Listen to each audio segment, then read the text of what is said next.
Hey Loren, this is a quick demo video for you for your hilt. This is an Ahsoka-Inspired Saber that you had me install. It does look like somebody made this, which is pretty cool. I just got it done just now actually, so I wanted to go over it with you. A few things on the outside. So this is going to remain your blade retention screw. We left that alone. I did have to put an extra set screw right here that holds your Shtok NeoPixels in. So we did that. Originally when you and I talked, I wanted to try to use this for a switch, but there's no good way to put a switch in there and make it look good. I tried a few different switches that I had. It really wasn't working, and the fact that when this greebly is on, if you look, I don't know if you could see it from this angle, but you can actually see down in here on the edges, because this greebly is flat, and then obviously the Saber is round. So what I did was I milled you out a spot right here, and I put your switch right here. So it's nice and low profile. You can't even see it when I'm holding it like this, but you can see it like this. So it's a 12mm tactile switch, just like that. So that's where your switch is at. Plus I needed the switch up here as well because you have a floating chassis and you wanted an OLED screen in this chassis. So because there's an OLED screen here, I had to make this chassis exactly 6 inches long.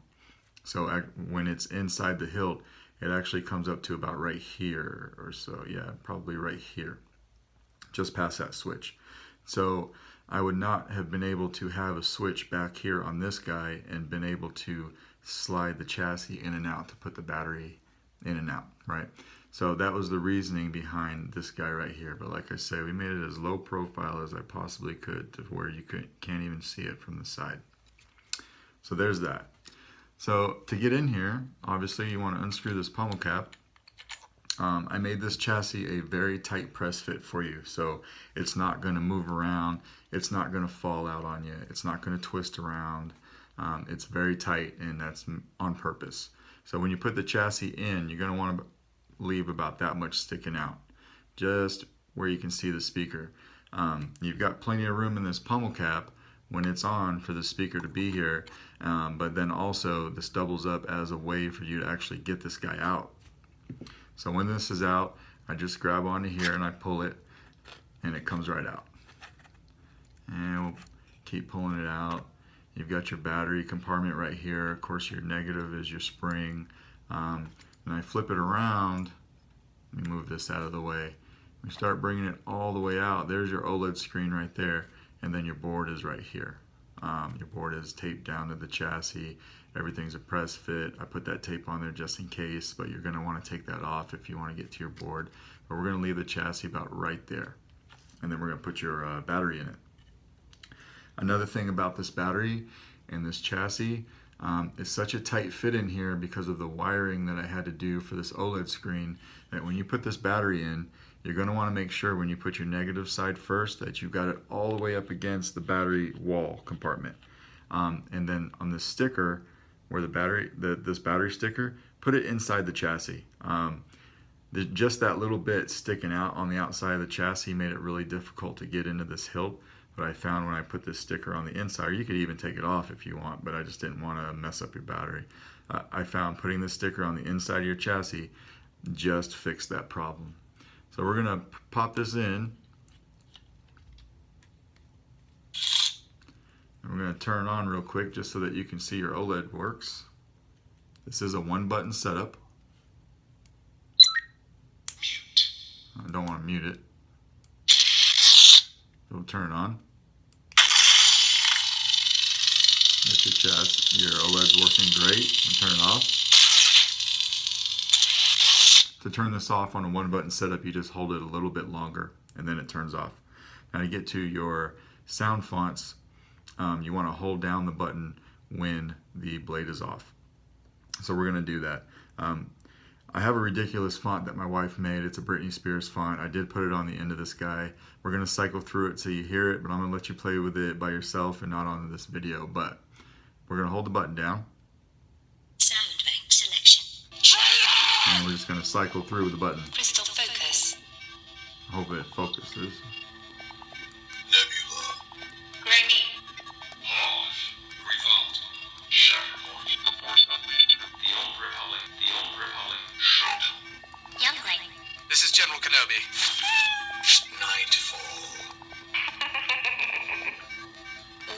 That was the Brittany one. SD card system menu games. Exit menu. When you get to one you want, just hold the button down till you hear that. Then you're good to go. So now that you see that your OLED works, we're going to slide this chassis in here. So you just want to slide it carefully. It should go right in. If you get stuck up on the battery a little bit like I just did there, I just pressed down on the battery and it slid right in. So just like that.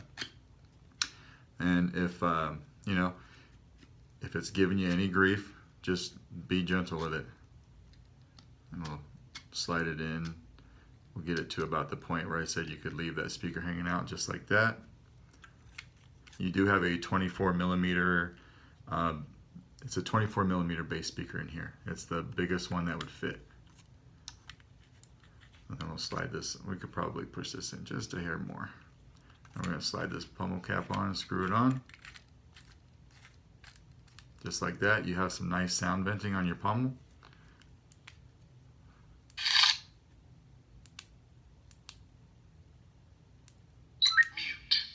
You don't want to mute it.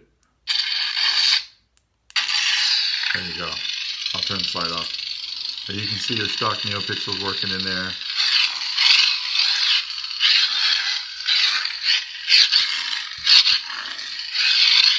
Tap it for blast or deflect.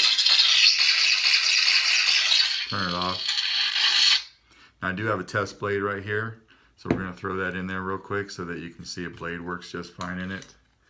You shouldn't have any problem getting a blade in there. It's got pretty decent blade depth. On the way down until I touch it right there. I don't use an Allen key for this blade retention. I just use my fingers.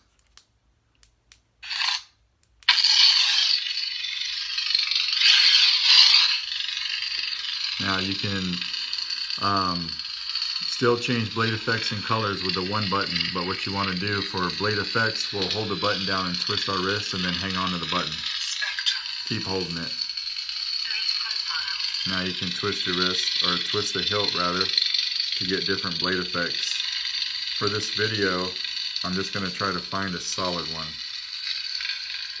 There's a bunch on here. That's pretty close. So just tap the button when you find one that you like. And then to change the color, hold the button down and twist your wrist, but then let the button go. Just like that. Now you can twist the hilt again and cycle through all of your colors. And we'll stop on red. Just tap the button. And then when you turn it off and then back on, it will remember that effect and that blade color. Just like that.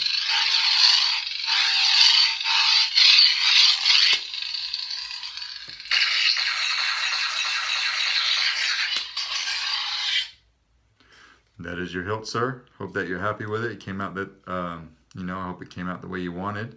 And I will get it out in the mail to you tomorrow morning. Thank you.